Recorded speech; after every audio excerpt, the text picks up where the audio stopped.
Hello, everybody. Welcome to Activate Your Impact. Thank you so much for your patience. We're going to dive right in. My name is Dana L. Neal. I'm SBCN's Learning and Member Engagement Director, and I'm excited to have you all join us for this session, Nonprofit Advocacy and Organizing. Ready, set, go. Before we invite our speakers up, I do want to take a moment to acknowledge the land that each of us are on today. Here in San Jose, California, we are living, learning, and organizing on the land of the Muwekma and Tamian Ohlone tribes. Let us all commit to educating ourselves and advocating for Indigenous people here and abroad. We know folks are tuning in from different areas, so we do encourage you to learn what land you are living on by using the website that we will share in the chat, and share that information in your introductions. Which, with that, please do share your name, your title and organization, your pronouns, and your native land in the chat so that we can know who's in the room with us. We also encourage folks to share AYI on social media using our hashtags AYI22, Activate Your Impact, and Driving Fearless Advocacy. And please do tag SVCN and our panelists in anything you post. Next, for accessibility purposes, we have automated closed captioning feature in Zoom enabled. You can both show or hide that. You can move it around on the screen. So do whatever is most convenient for yourself. And if you're having any tech troubles, feel free to message me directly in the chat. Thank you so much to our sponsors, First Five of Santa Clara County, the San Francisco Foundation, Destination Home, Stanford Children's Health, El Camino Health, Santa Clara Family Health Plan, Kaiser Permanente, and Healthier Kids Foundation for making this event possible. All of our speakers this week are excited to hear your questions, so please feel free to use the chat to ask them throughout the panel, and at the end when we might have some time for some Q&A, but we do ask that folks remain muted for the duration of the program.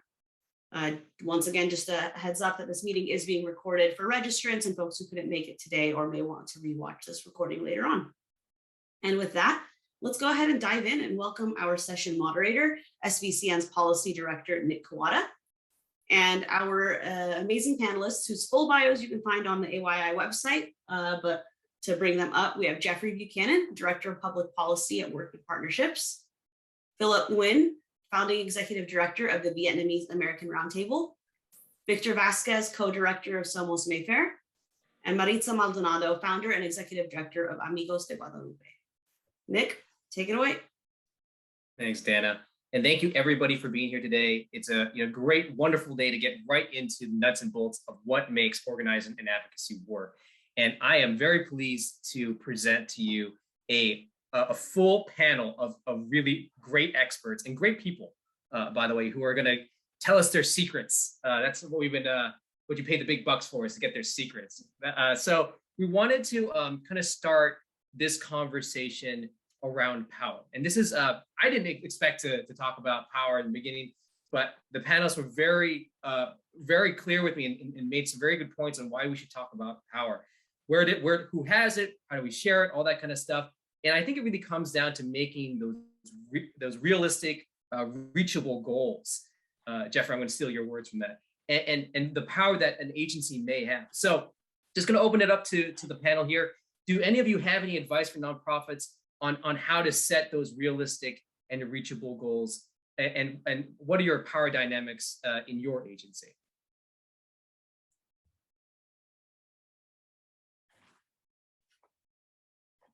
And it could be any one of you, by the way. Break silence here, since you called me out there. Yeah, no, I think when we really think about, when you think about advocacy, you think about public policy, a lot of it comes down to, like, yes, there is, the importance of having well-researched ideas, of information, of stories. All those things are really important. But in the absence of really an understanding of what your power as an individual and an organization is, how you sit in relation to the decision makers that you need to, ultimately say yes, your ideas. You could spend a lot of time and do a lot of good work, but not necessarily get very far. It's just really important from the beginning of an advocacy campaign to think about who is it that you need to say yes to your ideas. And then who else is there out in the world that you think you can get to work with you to then organize and advocate and do all the things that a successful advocacy campaign takes, kind of working backwards from that day when your idea is put up to the question, whether it's a city council vote or a board of supervisors or some other governmental agency, at the end of the day, you have to have the power to be able to get to that majority of votes if you're going to be successful. And so it really kind of starts from thinking about that analysis and then working backwards. Thanks, I also Jeffrey. think that, I'm sorry, go ahead. No, go ahead, Maritza, go ahead. It's just important that leadership development is key to building power and winning a campaign, because obviously we want to undertake winnable issues. And so our power is in the numbers, it's in the people that participate, it's in the community process of organizing, and also building institutional power, not only for the bigger picture, but also for our very community that has been marginalized out of the system. So it's about building their own empowerment so they can find their own truth to power. And I'll turn it over to my compañero, Victor. Thank you, Maritza. I agree with everything you all are saying. And part of like our organization is that we want to, like Maritza is mentioning, and also with Amigos, we want to build community power. And why do we want to build that community power? We all know, like any campaign, right? In society, there's power over us in many different ways, from money, elections, land, housing, or people use, racism to have power over us, class. And so for us, the way that we win campaigns is by doing power with and building that community power with our community. And exactly what Maritza said, to make sure that the leadership and the people driving these campaigns and feel the empowerment that they have already in themselves is through that leadership development. And hopefully too, that when we're looking at policies or any kind of campaign, whether it is about food or access to a soccer field, who knows, right? Or bigger campaigns like the Casita model that Maritza has, right? Or taking over back housing for the community, that we are creating alternative institutional power that changes it to the way that we want to see society. And so for us, an understanding of power of the oppressor or the systems is necessary, but even more important, like Maritza had mentioned, what is the power that we have as a people to make those realities come through? Yeah, I just want to add on to everything that y'all have said, and I want to share that I'm honored to be here with y'all this afternoon. I think, as we're thinking about and talking and starting this conversation off about power, I think about this phrase. It's not going to be about us without us, right? In sort of a way that we're able to call to action or rally our folks. And I think the recognition of where that power lies, who has access to that power, and who is able to utilize that power or leverage that power to get people to say yes or get what they want, right, or get what we deserve, is really important. And oftentimes that recognition of power for us that work in refugee, immigrant, and their progeny in those communities, we oftentimes realize through discrimination, racism, institutional oppression, that we don't have that power, right? And I think a lot of the work of the community-based organization, of the work that we're doing when we mobilize folks through this work of empowerment, is to recognize that we do, and to feel that sense of empowerment from each other and from the community. And I also, maybe how I want to add, on the note of institutional power, community power, is that oftentimes we don't really necessarily speak on behalf of the people that we're working with, right? Like we don't claim to represent those people. And oftentimes it's about how we are able to impart a sense of self-consciousness and what Paulo Freire calls the pedagogy of the oppressed, right? To help people come into their own and into their power and be the ones that are leading the charge. And so in that way, I think the power retains itself in the people. Thanks, y'all. I mean, power is such a funny word to me personally as an AAIPI person. Power has always been that word that's like a dirty word, right? Like, you don't only like greedy people, like avarice people, they want power, right? Like, but I think you all are right, whether it be from the community, whether it be the questions that you're asking about what your reach will be, and all those things about people and how they work in a system around power, you have to acknowledge it. and you have to work around it. So I appreciate all your answers. And one of the great things that we do here as nonprofits is when we realize our power may be a little low, we end up working with others in the space. And that's where my next question is kind of going to. And Jeffrey, let's start off with you on this one. But when we are, lacking that power, or maybe we're thinking about getting to a new space and we're not sure what the power dynamic is, what did you all do to like do an assessment of what other organizations were already in that space, whatever that policy area was? Yeah, I'm a big fan when you're starting an advocacy campaign of really doing a power analysis and trying to think about, what your agenda is, who do you know that shares your agenda, who are groups that they may not yet be with your agenda, but you think they could be movable into your camp, and then really thinking hard about who your opposition is. Who's your opposition? How does their power relate to yours? And what's the agenda they're moving? What are they saying? What are they doing? Who are they trying to bring to their side to stop you from being successful? And, because, in this world, elected officials every day are you're learning new things. If you work in policy and campaigns and you work around elected officials, people are changing positions.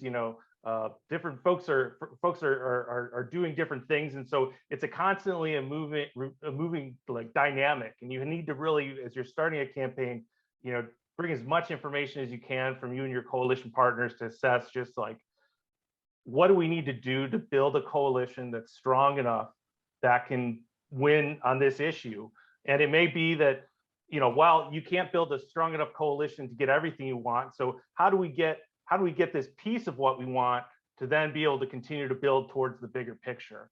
And so, I think it's really important to start with that exercise, because if you start with just what's the thing that would be great to happen, that I really want to happen, and with, without that kind of analysis of just how do you build the power to then get what you want, people can get frustrated because you set really high ambitious goals, and then you maybe didn't necessarily do some of the work that you would have done if you were thinking about building broader and moving individuals who you need to get on your side, and it can lead to frustration. And so I think when you think about organizing and power building, it's really important to really map out, build out that power map and figure out like, okay, what's the playing field look like before you start designing a campaign.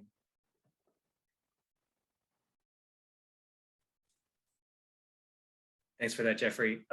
Victor, Maritza, do you have any insight in terms of, you work in a collective, the CCA Collective is one of our most influential, powerful groups in the region, and obviously had its beginnings in coalition building. How did you all make that analysis to come together and decide what space you guys were going to be in?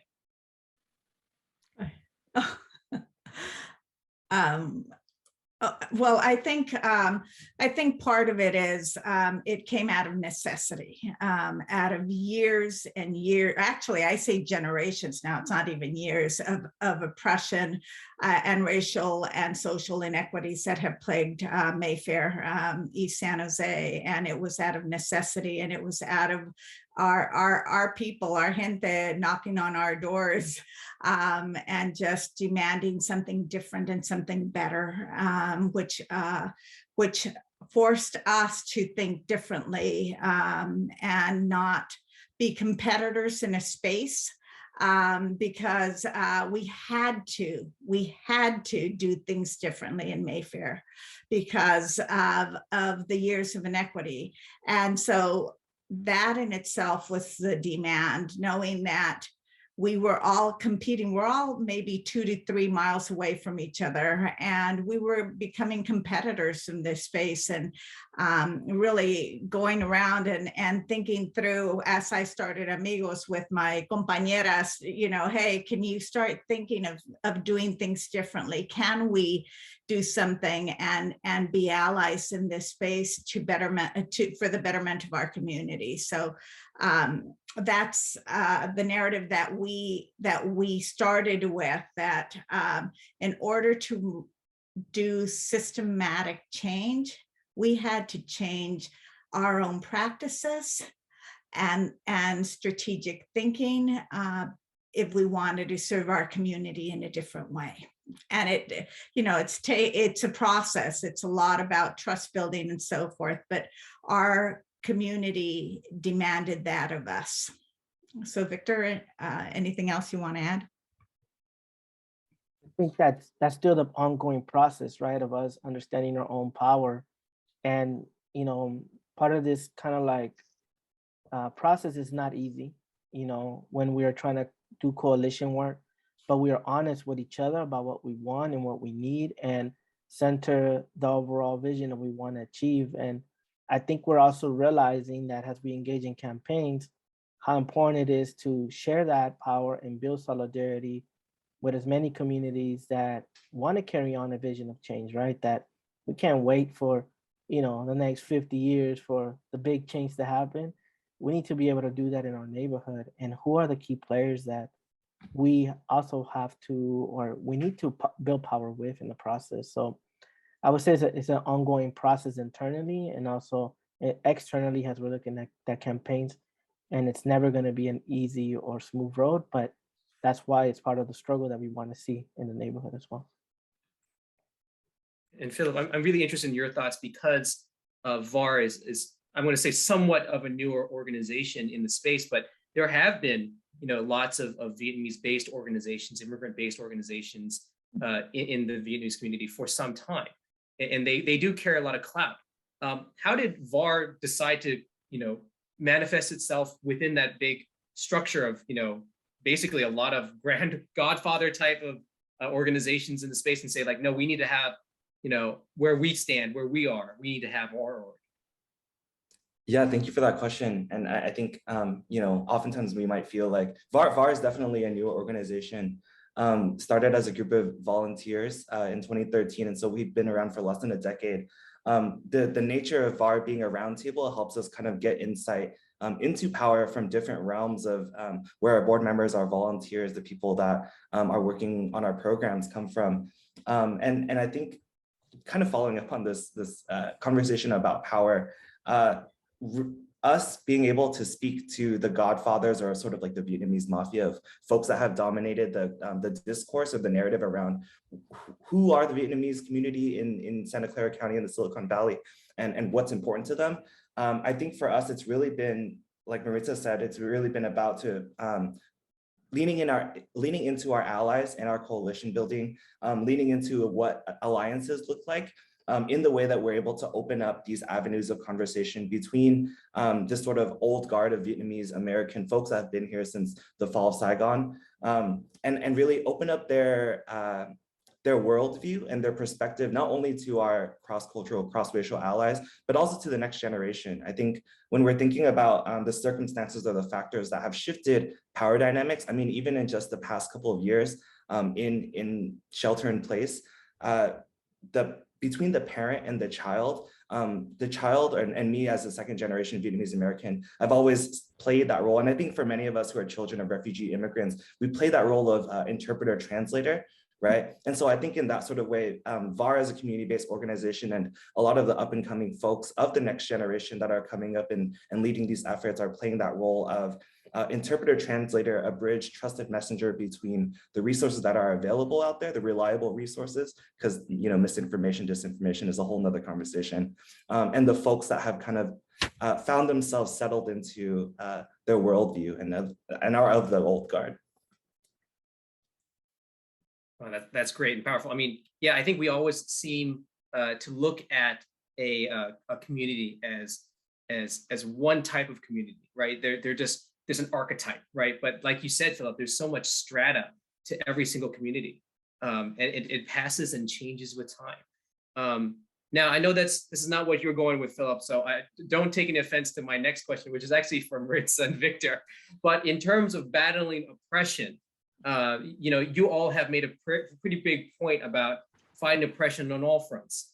But organizationally, what kind of actions have you all taken within the organization to battle oppression on the inside of the organization?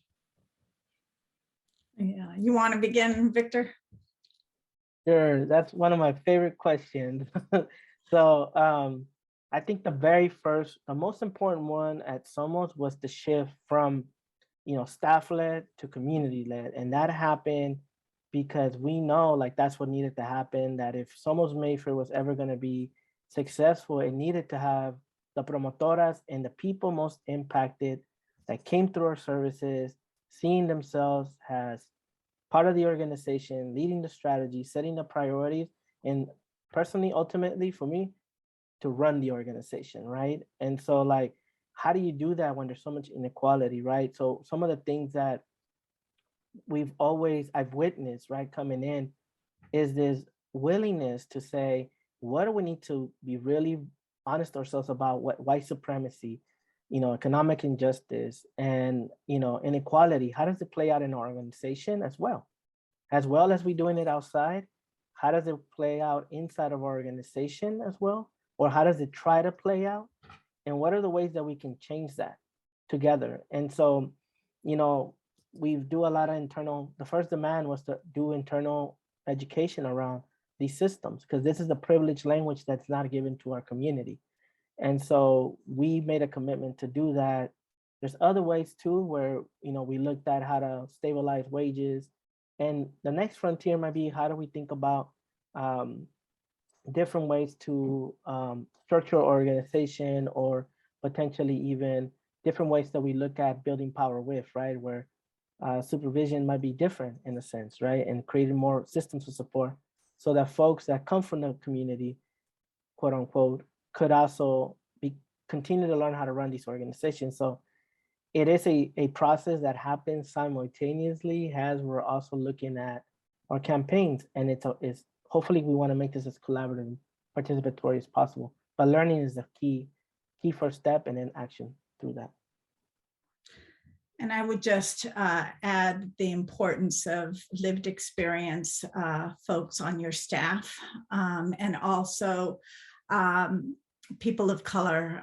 We are committed to hiring people of color, 97%. And we just hired our 2 Caucasian folks within the last 6 months. But prior to that, we are committed. It's 100% people of color prior to that. And it's a value, and it's also driven by the oppression that has happened in the past. So we no longer want to be part of that table. We have created our own table. And I will say that our table is much more powerful because of the people sitting around that table. So I would encourage folks to really look at your boards and partner with communities such as ours that have been oppressed for a really long time. Become our allies in our work, come and visit, come and do our community walks that we do together. All of those are things that we want to lift up. In our space, we don't say that everyone has to go to college and be part of, but we also say that everyone has to have that opportunity, and that opportunity has not been afforded to many of our young people in our space. And so we try to hire from the very community that people come from, because it's, as the founding executive director, you have to be able to look like the people you serve, and it's a value. It's something that we're very proud of. Maritza, I wish we were in person, because I feel like everyone would be standing applauding you right now. I mean, that's exactly what we're looking for, right? It's like, that self-assessment, like, I think we always think of things as the self and the other, right? We're always like, oh, the bad guys are over there and we're the good guys, and everything we do is good and pristine. But I think that self-learning, looking at what you're doing to also make amends for maybe some things that you have been affiliated with in the past.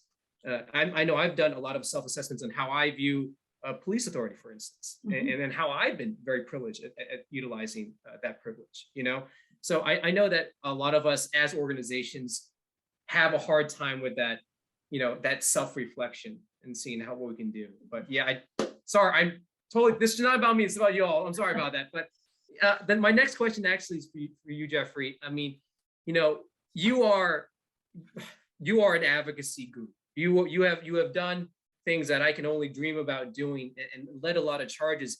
and at the same time have also worked around organizing. Now, as the panel facilitator, I didn't do a really great job about, defining those terms. What is organizing versus what is advocacy? But there is a point in which they meet. And I know in our planning session, you had raised a lot of great ideas of how those things kind of dovetail together. Would you mind giving us some basic strategies and how they work together in your organization? Yeah, I'm a big proponent of, at least across our organization, working partnerships. We're a community organizing and policy think tank founded in the labor movement here in Santa Clara County. But in our world, everyone needs to be an organizer. Whether you're working on communications, you're working in HR, you're working in policy research, whether you're organizing internally or externally, everyone needs those organizer skill sets on how to have a one-on-one conversation, how to think through group dynamics to move a coalition or a set of colleagues or whatever it may be towards a set of solutions. We all got to have that kind of organizing thinking on, and for big public policy campaigns in particular, because you got to figure out. I always feel like in public policy, it's not necessarily what you know or how you study. It's how you listen. You'll learn more by keeping your mouth shut than by running your mouth oftentimes, and in terms of trying to figure out what the policy solution that's going to be able to get everyone around the table and willing to do the hard work to push for something significant. And so, I think it's just really important to, from the get-go, no matter what part of an organization you play, if you're involved with advocacy, everyone needs to be an organizer. You really don't have the luxury of just, holding on to your one little, because a lot of us are small organizations, right? And we're going up against, sometimes very well-funded, types of organizations that have different kinds of political money and other benefits to their, to their luxury of how they relate to public policymakers. And we may not have that. And so, you have to have those kind of, be willing to play multiple roles within a campaign and really be thinking about how do you build that big coalition where people trust each other and you're pushing towards the same goals. And that's really, through basic organizing tactics, I believe. That's awesome. And I think the masterful thing about the intersection between those two is that they do work so hand in hand together. Phil, I'm going to pick on you for a little bit here, if you don't mind. Recently we've had a lot of actions that, we've seen Vietnamese American Roundtable be part of delegation meetings, talking to representatives at the advocacy level, but at the same time, organizing speakers for public comment, doing that kind of stuff. That's really been, I would say it shifts the dynamic, because I think for so long, a lot of the members of the AAPI community have kind of stood silent and waited for people to tell them what they should think and feel. But Vietnamese American Roundtable has not taken that approach. You have really done a lot to activate the community and at the same time mobilize them to the advocacy space. In your worldview, in your experience, how have those things kind of meshed together? What were maybe some of the challenges about getting people who maybe have no idea what a city council meeting is or what public comment is, et cetera?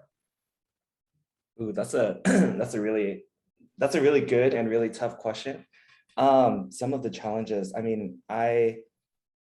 Victor mentioned earlier that I think that we need to be honest with ourselves, right? And I think in the honesty that we have for ourselves and through the constant process of learning, of taking action, and of critical self-reflection and of community reflection, we're really able to unveil a lot of the things that may be perpetuating a lot of these systems or structures of power that we have taken a part of, right?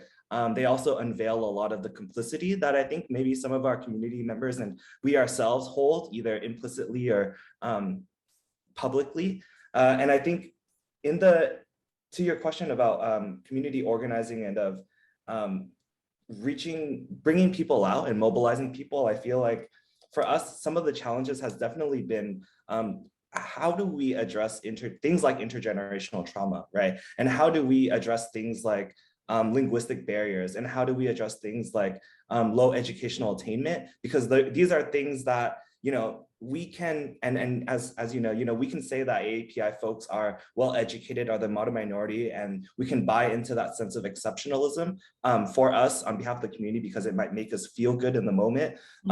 But when we're thinking about how power allows us to continue to grow and develop together, I think it's really important to take that fleeting moment of good feeling and really think about where that good feeling is coming from, right? Like, how is it that we're being used as a wedge against other communities of color? How is it that the political vitriol is what is dividing us? And how is it that we really, again, lean into where we can build alliances and recognize difference as not something that separates us, and not something that separates us, but something that we're able to unite about, right? And I think in that sort of way, if we're able to find the right words for it for the Vietnamese American Roundtable in English and in Vietnamese, then we might be able to be successful. And I want to also shout out really quickly too. I was on a talk with Myra from Luna, and that's kind of where that phrase comes from, right?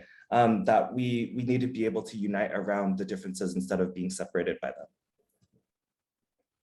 Hopefully that answers your question. Yeah, and more. And Philip, you're going to have to write a book when we're done with this panel, because I think these are the takeaways that we want to have our audience members to really understand and get, because it does feel so unattainable. Like when you show up in force and you do these amazing things, that you change, whether an airport will be opened or closed, Victor and Maritza, whether or not, our redistricting lines will be drawn a certain way. I think these things feel so far away. They seem so impossible to achieve. And you've all had some hand in being able to do it through organizing advocacy and blending those things together. So I don't want to leave the topic quite yet. So I do want to turn over to Maritza and Victor here in terms of all the great work that you have done and blending those two together, bringing new people to the table. You've spoken about this briefly up until this point in time, but can you delve a little bit more into detail of how you've been able to energize people, mobilize them, get them to turn out, get them to say, the things that come from their lived experience? How do you put that front and center? I think organizing is hard work, first and foremost. And it's for the marathoners, not the sprinters. Systems change is a long, tedious process. It's about creating tension and conflict. And we say in organizing, there are no permanent allies, no permanent enemies. In organizing, only common interest, right? And so that has led campaigns. So we lift up our campaign, that the collective around Reed Hillview, and our children are being poisoned, right? That's the common interest here, that our community came together and will continue to fight and advocate to shut that down. As someone who grew up literally right down the street, and they fly over my house every day, I know that, right? And so I think for folks to understand that advocacy and also organizing are very different. So we had our allies sign on to letters for us. That's advocacy. That's partnering with us to move the issue, right?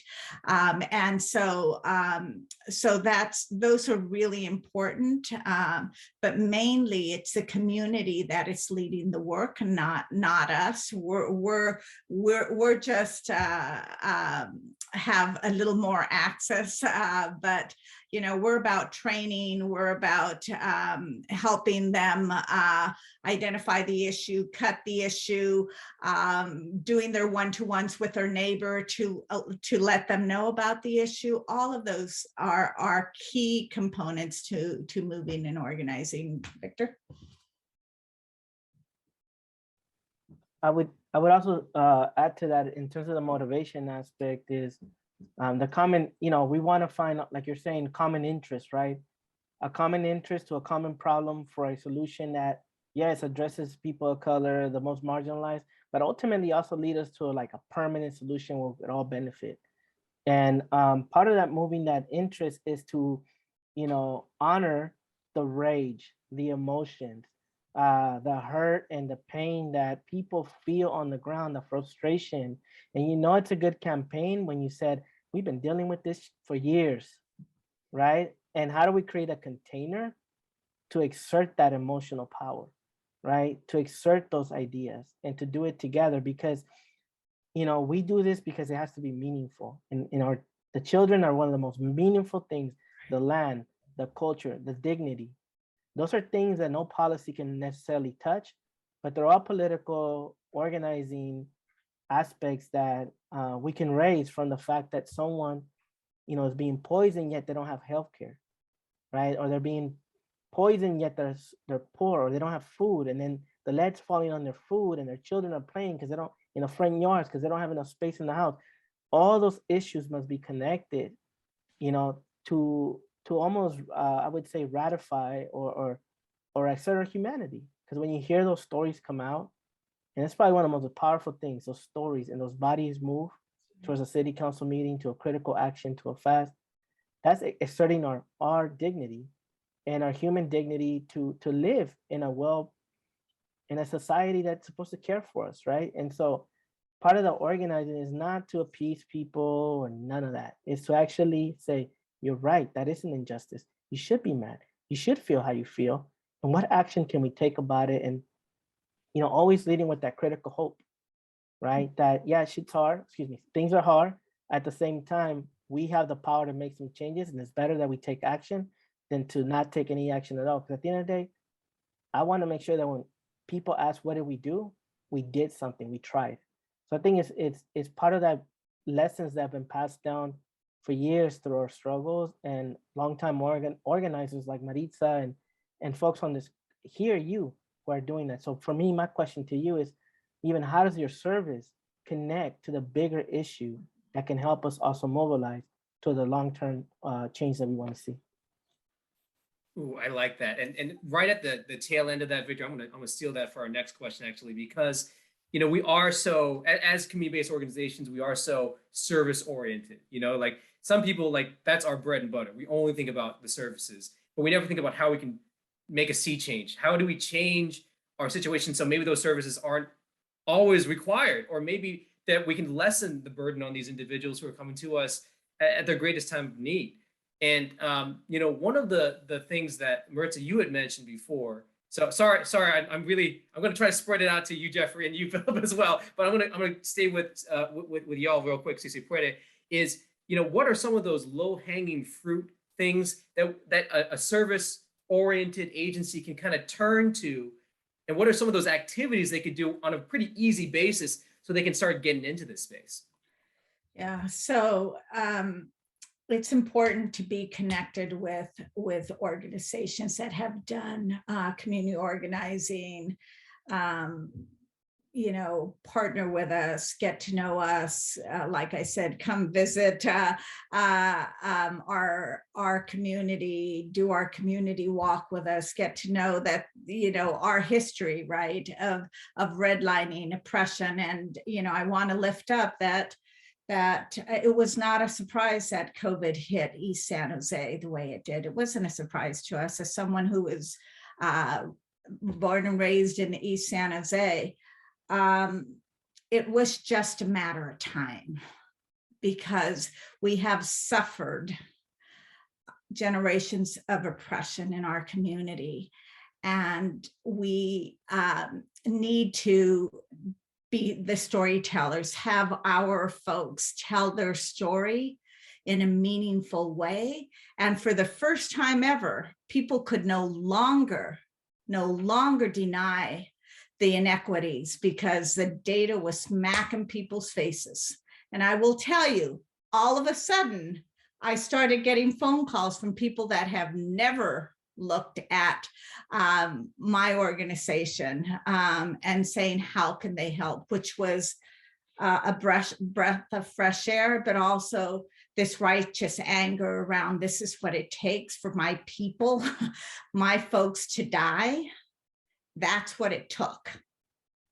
And so organizing is the only way that I know that true transformational policy change will actually happen.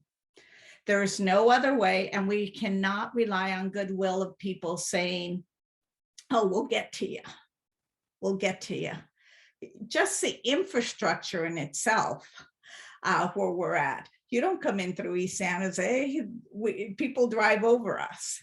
As someone told me recently, I didn't even know East San Jose existed.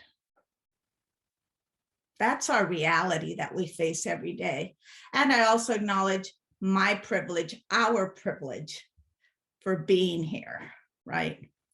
If you read that article in Spotlight this morning about the wealth gap, and you saw what Latinos are suffering, that's an iota of what we hear every single day.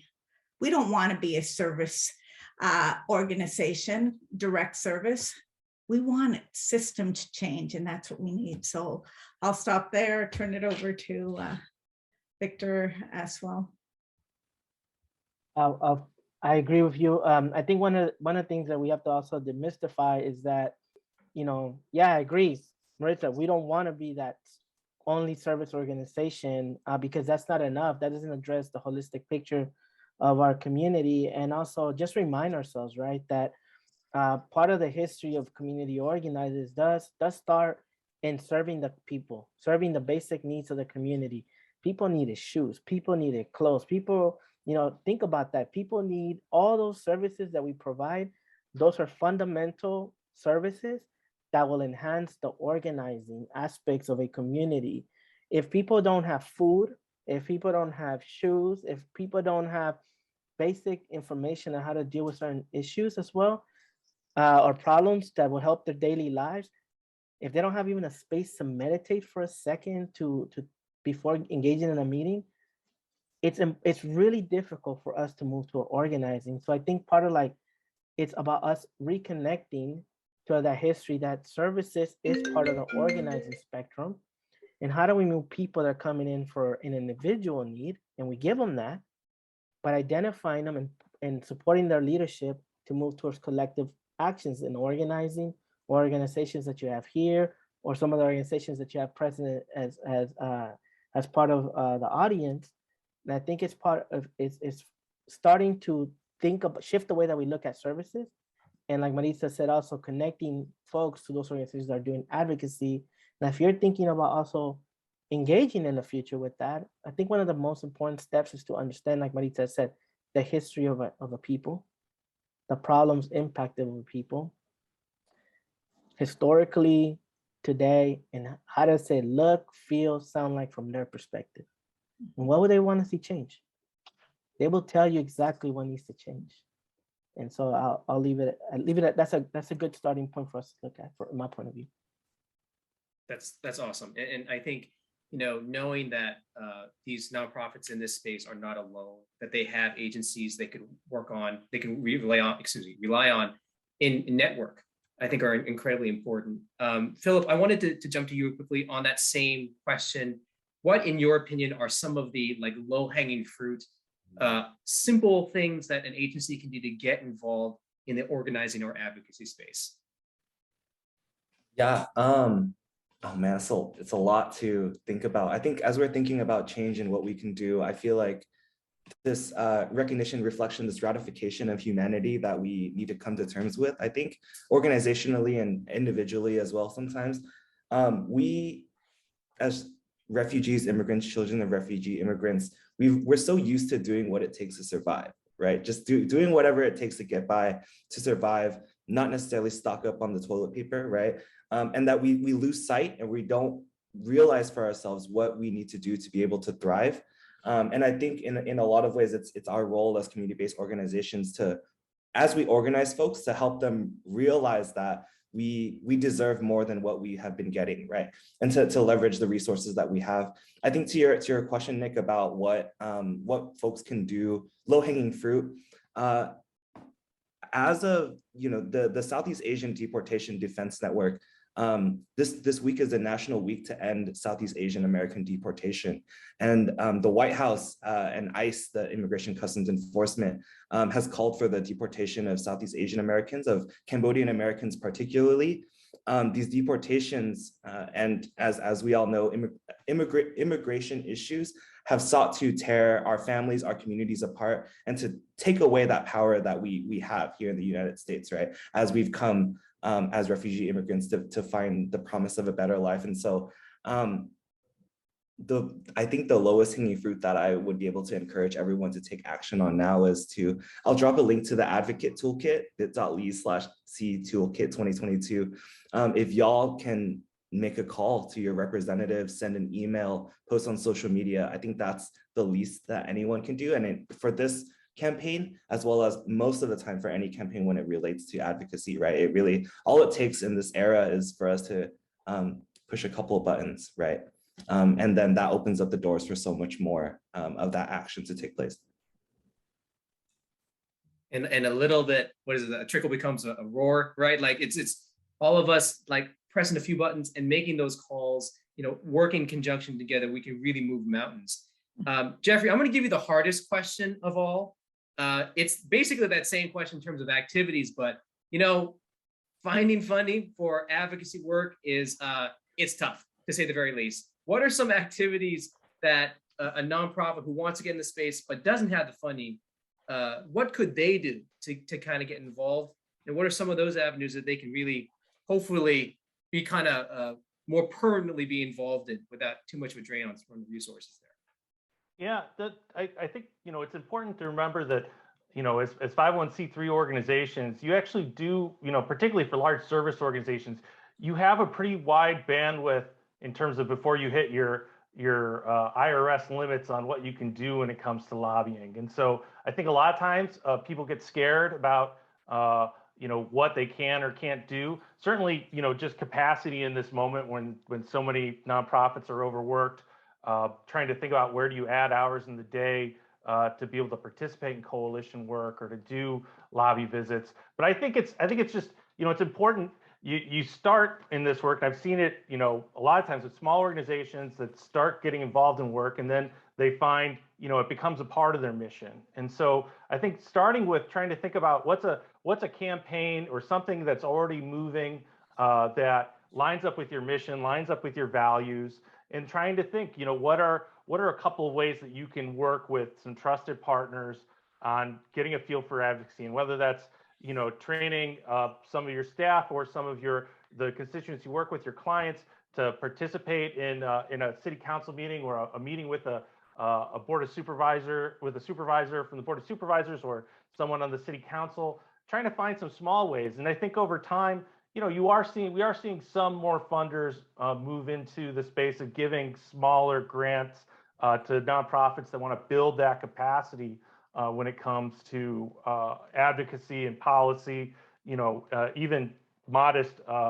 dollars for things like 501c4 activities, where you can start to move towards electioneering.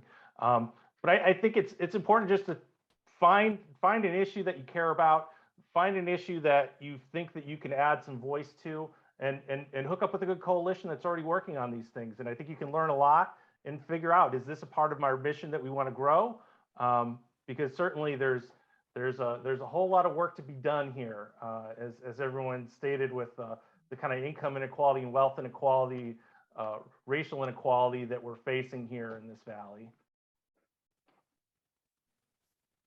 Awesome. And unfortunately, we are quickly running out of time. I just looked down at the clock and didn't realize how far along we were already. But I'm going to do that awkward thing where I'm going to ask a question, then you all can stare at me for like 15 seconds.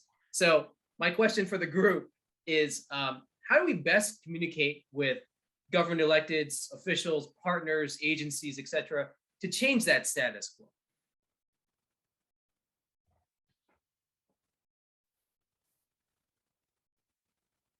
I mean, I'm just going to say it, you got to develop relationships with folks, and, just showing up at a city council meeting and saying your piece you've already lost by the time. If you don't know that you won, by the time you show up at city council, you probably lost. So it's about building relationships, and over time, putting that time in talking with the elected officials you're close with, or could be close with, or should be responsive to you. Maritza, Victor, you guys have anything you want to chime in there with? I would just say the power, like Jeffrey said, the power is in the relationship. We need to do more voter engagement as part of our, our campaign that the collective did was about power, not fear, and did a lot of voter engagements, get to know our candidates that share our values, and elect, and vote for those that share our values. And all of that is so important to the well-being of our democracy, as we saw in the last 4 years. I love that. Yeah, don't be too passive, because these decisions are being made with or without you at the table, right? That's right. Philip, I'll give you the last word here. Any sort of advice on speaking to representatives there? Advice is speaking to representatives. I think we, including all of us, including myself, have a lot of learning to do. That life is a constant process of learning and also unlearning. I want to evoke a queer Black woman, Audre Lorde's words, that the master's tools will never dismantle the master's house. And so that when we think about genuine change, we're really thinking about not necessarily ways to buy into the system or be complicit into what the system perpetuates, but thinking about how these authentic relationships and coalitions will work to dismantle or tear down the house, as you will, right? Awesome. Thank you. Victor, I wanted to hear your thoughts as well, but we're just right out of time, so I hope you forgive me. I'm so sorry about that, but thank you all. This is a wonderful conversation. I wish we had another day, just a whole day of just one webinar. I'm sure you would all love that. I'm sure the people in the audience would love that too.